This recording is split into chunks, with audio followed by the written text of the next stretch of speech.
Alô, galerinha do segundo ano, Colégio Sagrada Família. Bem, hoje a gente vai ter uma aula para concluir o módulo, né?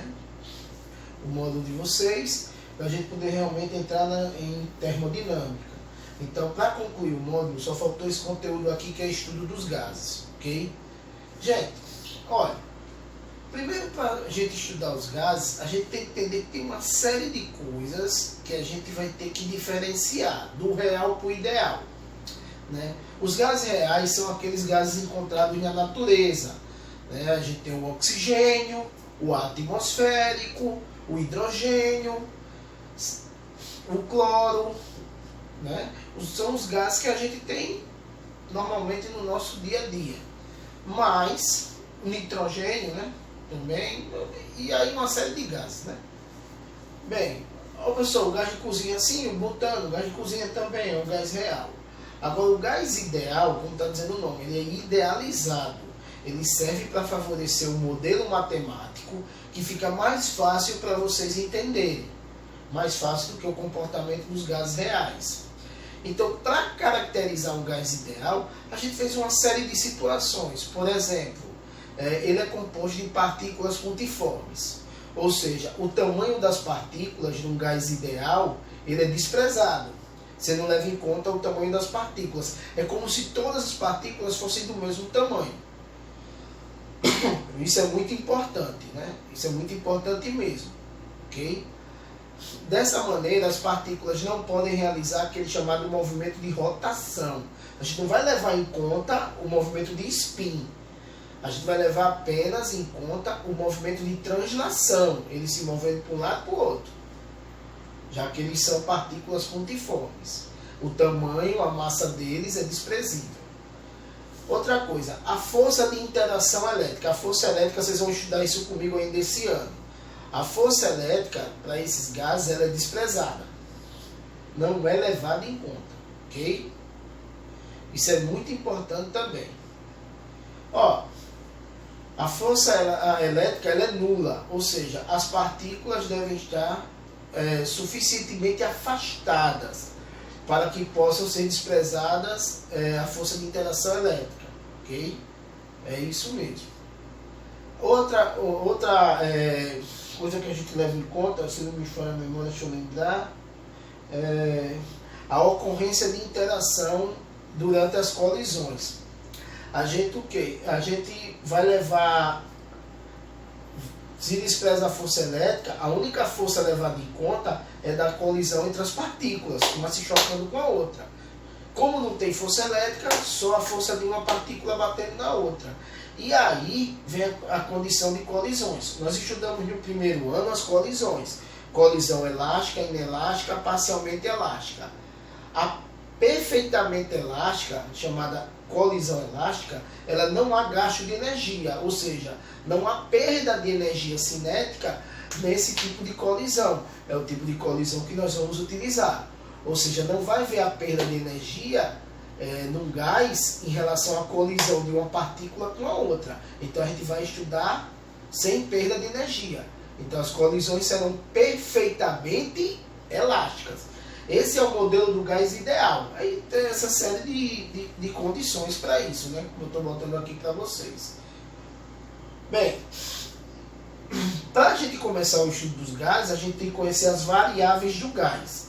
As variáveis do gás são um conjunto de conceitos, de grandezas, que podem mudar ou podem não mudar de valor dependendo do estado gasoso.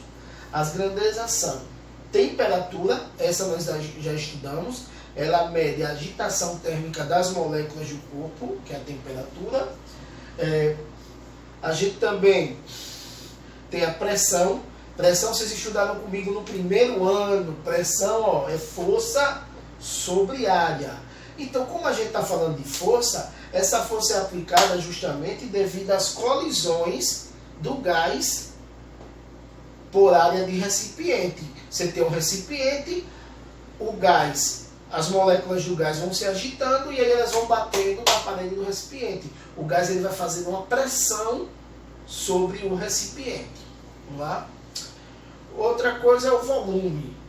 O volume, outra grandeza, é que o volume é capacidade de ocupar espaço. Então seria o espaço ocupado pelo gás. Agora, a dica é essa aqui. Está vendo esse gás dentro desse cilindro?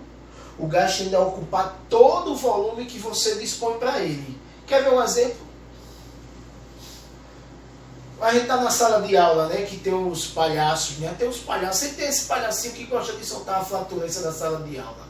A gente percebe que todo mundo sente o mau cheiro. Por quê?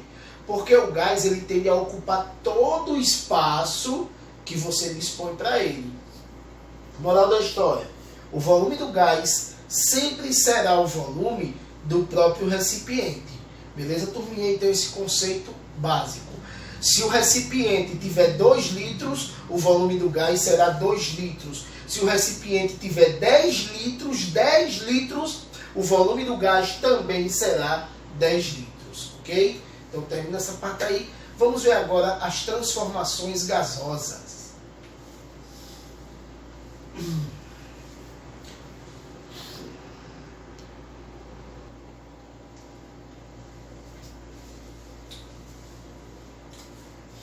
Beleza, galera? De volta. Hoje agora vamos conhecer as transformações gasosas, beleza? Rapidinho, olha lá. Lei geral dos gases, a equação de Gay-Lussac. Equação de Gay-Lussac.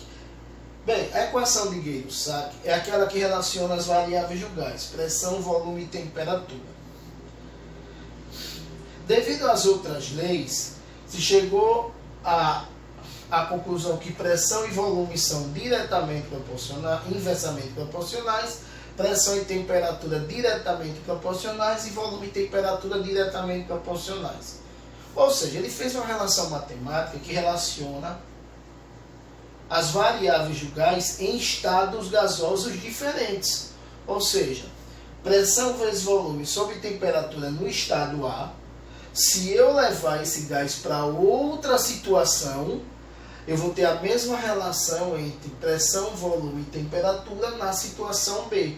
Ou seja, a situação antes é igual às mesmas características na situação depois. A mesma proporção. Bem, com isso a gente pode conhecer as equações das outras transformações. A primeira transformação gasosa, olhe, não confunda a transformação gasosa com metamorfose. Muita gente pensa que transformar é mudar completamente. Não é isso.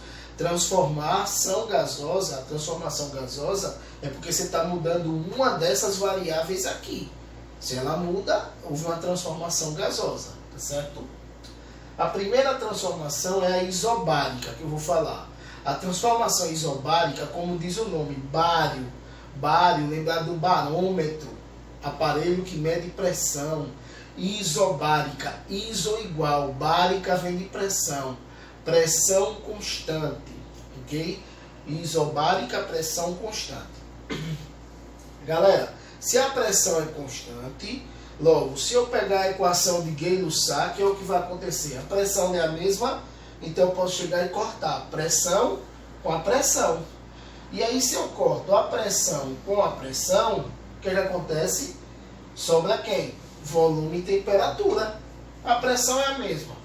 P eu corto com P. P eu corto com P. Então, VA sobre TA vai ser igual a VB sobre TB, porque a pressão é a mesma. Nesse caso, como a relação volume e temperatura é constante, o volume e temperatura são diretamente proporcionais. Nesse caso aqui, ó, tanto faz quando eu tiver um gráfico pressão-volume ou um gráfico pressão-temperatura, a pressão ela é constante, gráfico de uma função constante, não muda. Se for um gráfico volume e temperatura, é o gráfico de uma função afim. A função afim é aquela na matemática que caracteriza duas grandezas diretamente proporcionais. Uma reta subindo, partindo da origem dos eixos coordenados. Diretamente proporcionais. Tá certo, turminha? Vou dar um exemplozinho aqui. É muito difícil de você exemplificar transformações nessa situação, porque esses gases são ideais e a gente só tem situações de gases reais, né, no nosso dia a dia. Mas os gases reais, eles podem sofrer uma transformação de gás ideal, mas por curto intervalo de tempo. Quer ver um exemplo aqui de uma transformação isobárica, onde a pressão é a mesma, ela não muda? Eu vou pegar a situação, uma panela de pressão. Você bota uma panela de pressão ali, a pressão ali vai ser a mesma, não é isso? Constante, nesse caso. Se eu pegar e aumentar a temperatura lá dentro, a temperatura não está aumentando do fogo, aí o que acontece com o volume da substância que está lá dentro? Aumenta. Por isso que tem aquele risco, eita, vai estourar. Vai estourar. Por quê? Porque o volume do gás lá dentro, ele está aumentando. A temperatura aumenta, o volume também aumenta. Aí você está aumentando o volume do gás dentro da panela de pressão. É uma pressão constante. Agora, é claro, é como eu disse, essa transformação, ela não é, a pressão ali mantida não é constante totalmente, né? Então você não consegue manter por muito tempo, beleza? Mas serve para a gente entender melhor. Por exemplo, você tem um exemplo simples, a panela. Você bota ali a substância na panela. Tapou a panela. Quando você ligar, a temperatura dentro não está aumentando, por exemplo, não vou nem falar gás, vou falar o leite. Se você não prestar atenção, o que acontece? O volume não tá aumentando, a própria dilatação dos líquidos mostra isso. O leite esborra. O volume aumenta devido ao aumento da temperatura. Ok? Vamos continuar.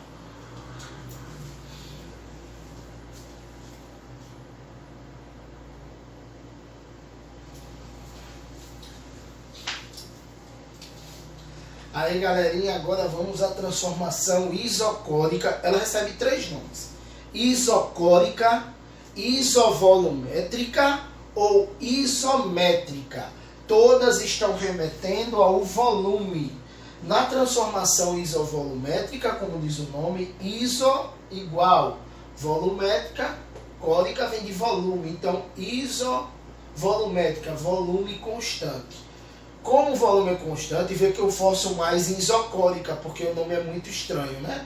Bem difícilzinho de você fazer alusão. O volume é constante, a pressão e a temperatura são diretamente proporcionais. Olha só, se eu pegar a equação de Gay-Lussac, a lei geral, o volume não é o mesmo, então ele é V nas duas situações. V eu corto com V, vai ficar PA sobre TA, igual a PB sobre TB.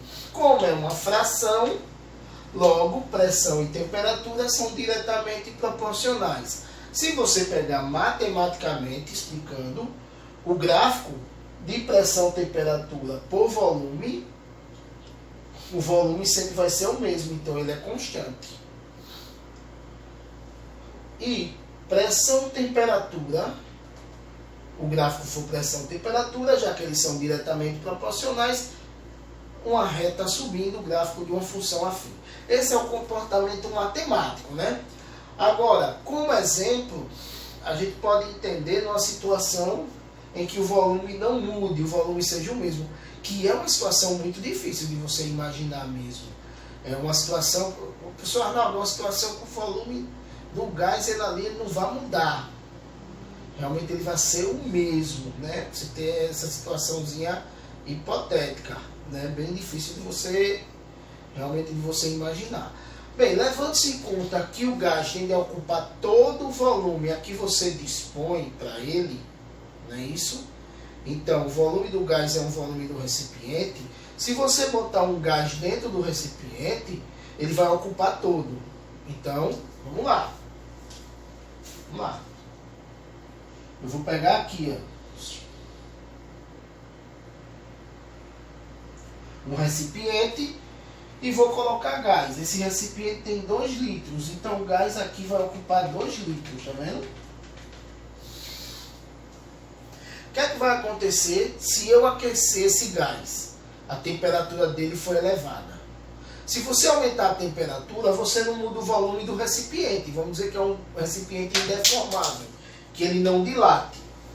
Se você aumentar a temperatura, Você aumentando a temperatura, a pressão também tende a subir.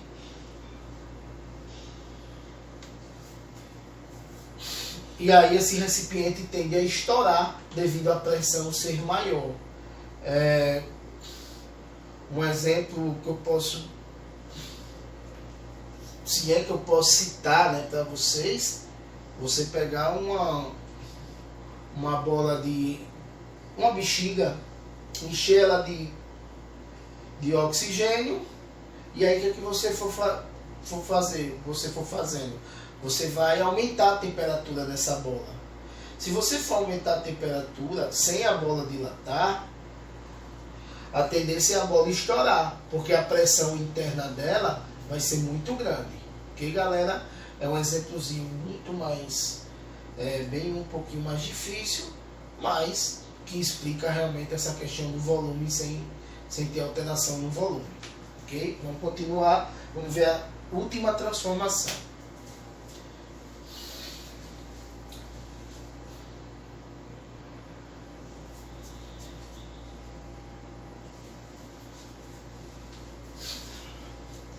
Ok, a última transformação agora é a transformação isotérmica, que na verdade ela é bastante utilizada em provas, é a que mais cai, cara. Ora, a transformação isotérmica é quando a temperatura é constante. Também tem nomes diferentes, isotérmica ou isoterma.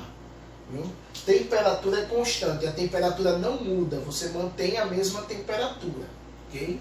Ó, se você pegar a equação de Gay-Lussac, olha ela aqui, se a temperatura é a mesma, nos dois estados vai continuar sendo T. Logo, posso cortar, e você vê que agora eu tenho PA vezes VA igual a PB vezes VB. Matematicamente, nesse caso, quando é produto, as grandezas são inversamente proporcionais. Pressão e volume são inversamente proporcionais. Olha só o gráfico, pressão-volume é uma hipérbole, gente. A transformação isotérmica é a única transformação gasosa que tem gráfico hiperbólico. Que o gráfico pressão-volume é uma hipérbole. Viu o gráfico de hipérbole? Só pode ser transformação isotérmica. Ok? Fica aí a dica. E a temperatura é sempre constante em relação a outras variáveis. Olha, um exemplo na prática, no dia a dia, que eu posso dar, por exemplo, não dura, como eu disse, a transformação gasosa para nos gases reais, elas não duram muito tempo, como é nos gases ideais. Né? É instantâneo, é um instante apenas, é pouco tempo. Deixa eu ver aqui. Pronto, encher pneu, uma bomba, aquelas bombas de encher pneu, a gente vai utilizar. Repara uma coisa, quando você pressiona a bomba, você diminui o volume do gás, não é isso? Mas você diminui o volume do gás aumentando a pressão. Deixa eu fazer um esquema aqui para vocês verem. Ó. Eu vou desenhar aqui uma bomba. Aqui.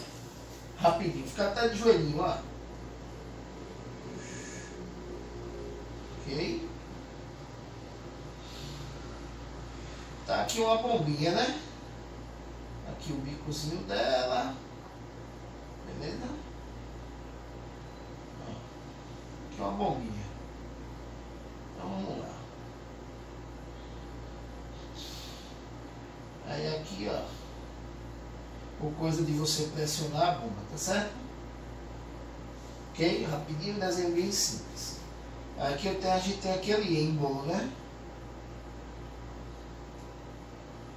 Bem, aqui eu tenho um volume VA, ok? E uma pressão PA. Certo? Tranquilo? Aqui no estado A. Agora eu vou para o estado B. Vamos lá? Eu vou pressionar esse êmbolo. E aí vai acontecer isso aqui. Quando a gente pressiona o êmbolo,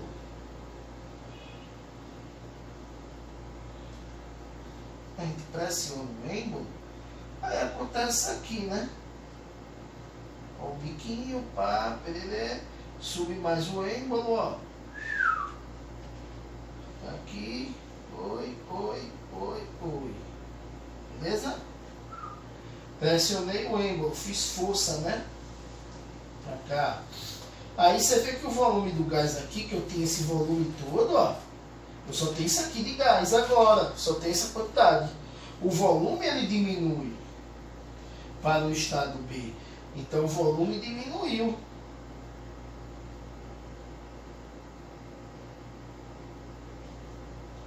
Só que se você perceber uma coisa, o volume diminuiu, mas o que aconteceu com a pressão? Aqui você está fazendo menos força para empurrar, mais força para empurrar. Se você faz mais força, é porque justamente a pressão do gás aqui é maior. Logo,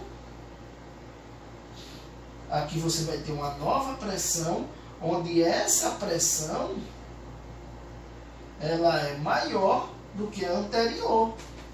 Então, com a redução do volume, houve um aumento na pressão. Cuidado com os termos, viu? Compressão e descompressão. Aqui houve uma compressão. Você diminuiu o volume do gás para ter um aumento na pressão. Tá certo, galera? Então são inversamente proporcionais. Com a transformação isotérmica, a temperatura não mudou nessa situação, porque só foi em um breve momento. Temperatura constante, o volume diminuiu, a pressão aumentou. Beleza, galera? Vamos fazer uns exercícios do módulo de vocês?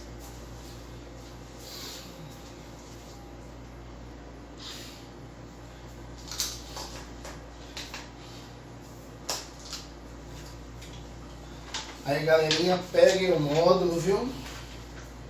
Física 9, frente 2, ok? Frente 2, certo?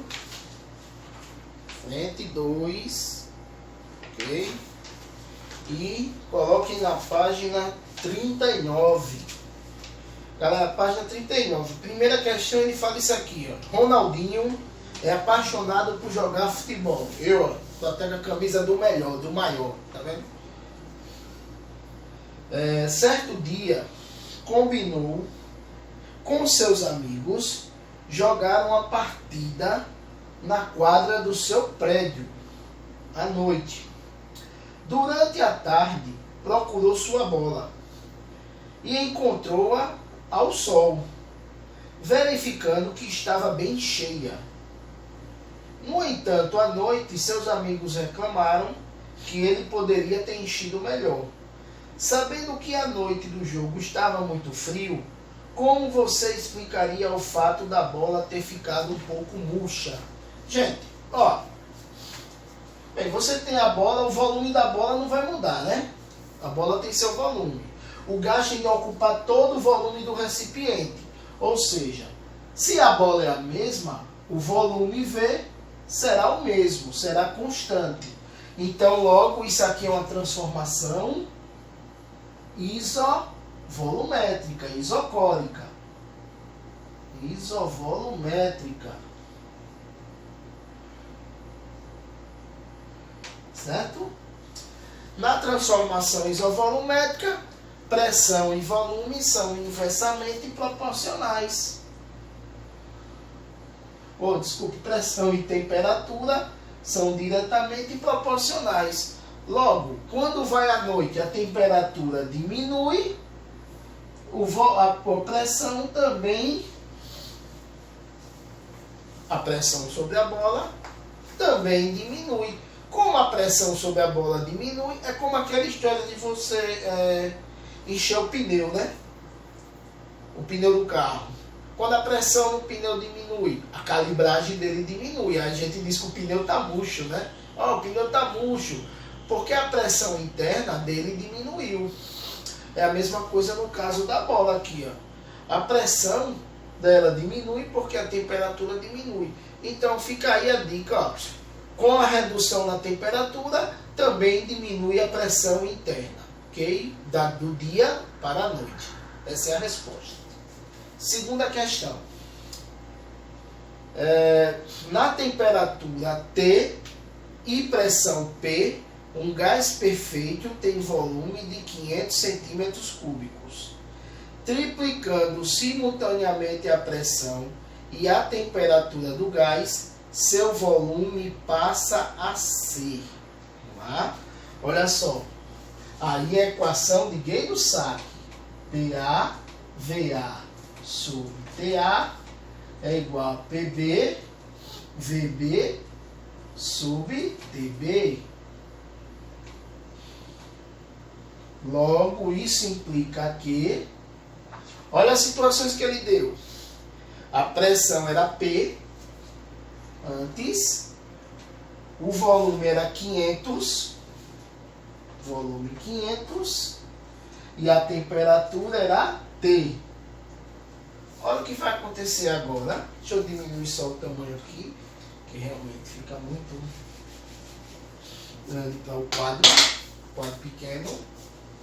Ó, vamos lá. P, 500 é o volume e T é a temperatura. No estado B, ele disse que vai triplicar a pressão, então vai valer 3P, triplicou, tudo em função de letra, ó.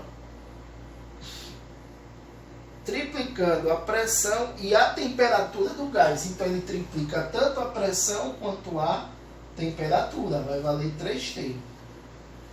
Aí ele quer saber qual é o novo volume. Ah, gente, é só cortar. P eu corto com P. T eu corto com T. 3 eu corto com 3. 3 eu corto com 3. Logo, o volume continua sendo 500. 500 centímetros cúbicos. Termina aí. Muito fácil, viu, gente? Outra coisa, viu, gente? Temperatura em Kelvin, viu? Nesse conteúdo. A gente trabalha temperatura em Kelvin. É porque não deu nenhuma questão desse tipo. Ok? Aí eu tenho na terceira questão um gráfico pressão. A pressão em ATM. Beleza? Mas isso não vai influenciar nada. Não se preocupem. E o volume em metro cúbico. Olha só. Aí ele deu aqui, ó. Estágio 1. Tá muito bem feito o meu desenho, né? Vou corrigir aqui rapidinho. Que na verdade a ideia é essa aqui, ó. Agora tá melhor. Uma hipérbole. Ó. Certa quantidade de gás perfeito evolui do estado 1 para o estado 2 e deste para o estado 3. De acordo com o diagrama, pressão e volume mostrado a seguir, sem alterar seu número de mols, sabendo que a temperatura no estado 1 é 57 Kelvin, qual será a temperatura no estado 3? Ele quer a temperatura no estado 3. Ó, gente, você pode fazer direto pela equação de Gay-Lussac, ou pode fazer como eu vou fazer, bicho, ó. Só como é que o senhor vai fazer? Ele deu a temperatura no estado 1. A temperatura no estado 1, a temperatura aqui, é 57 Kelvin. Você poderia fazer por essa, viu? P1, V1, T1 igual a P3, V3 sobre T3. E aí fazer o cálculo direto. É porque eu quero explicar mais coisas. Olha, aqui é uma hipérbole, não é isso? Gráfico, pressão, volume, hipérbole. A transformação é isotérmica. Então, ó, se é isotérmica, a temperatura no estado 2 é a mesma temperatura no estado 1. Aqui é o estado 2. Né? Só tá 1, mas é 2. 50 continua sendo 57 Kelvin, beleza? E ó, o gráfico pressão-volume não é uma reta só. Então, do estado 2 ao estado 3, eu tenho a transformação isobárica. A pressão é constante, nesse caso, igual a 1. Ó. Você vê que eu quase não estou fazendo conta nessa questão. Estou só usando as transformações. Né, isobárica. E o que é que diz a transformação isobárica? Pressão e temperatura são diretamente proporcionais. Então, se a pressão e a temperatura são diretamente proporcionais, qual é a pressão aqui? Ou qual é no caso? Pressão não, desculpe. Volume e temperatura são diretamente proporcionais. Qual é o volume aqui? 6. Aqui o volume V2, 6. Qual é o volume V3? 12. Olha só, volume e temperatura diretamente proporcionais. 12 não é o dobro de 6, 12 é o dobro de 6. Se o volume é o dobro, a temperatura também será o dobro, diretamente proporcionais, transformação isobárica. Então, logo, a temperatura T3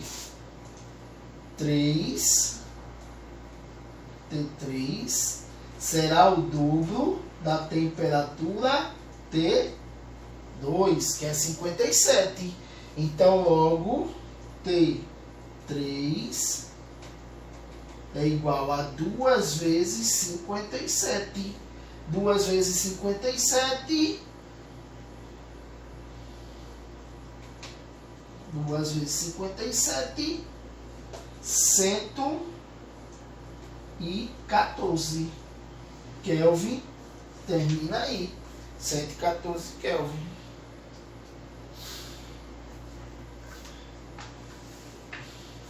Beleza, galera? Tá aí a resposta, viu? O comentário da questão, no caso do modo de vocês, ele está totalmente equivocado, viu? É uma bagaceira. Você vê que aqui ele deu um 2. Está trocado, viu? E é 2. Parta aqui do 2. O outro do meio é 4. E aqui vai para 6. Ok, galera? Então fica aí. Fica a dica para vocês. Tá certo? Vamos fazer a quarta questão.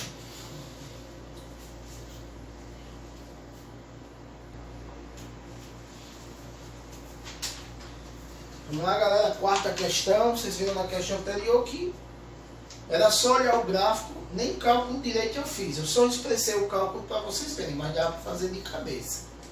Ó. Uma seringa contém certa massa de ar, 2 graus Celsius, reduzindo o volume de forma a ficar com 3/5 do valor inicial.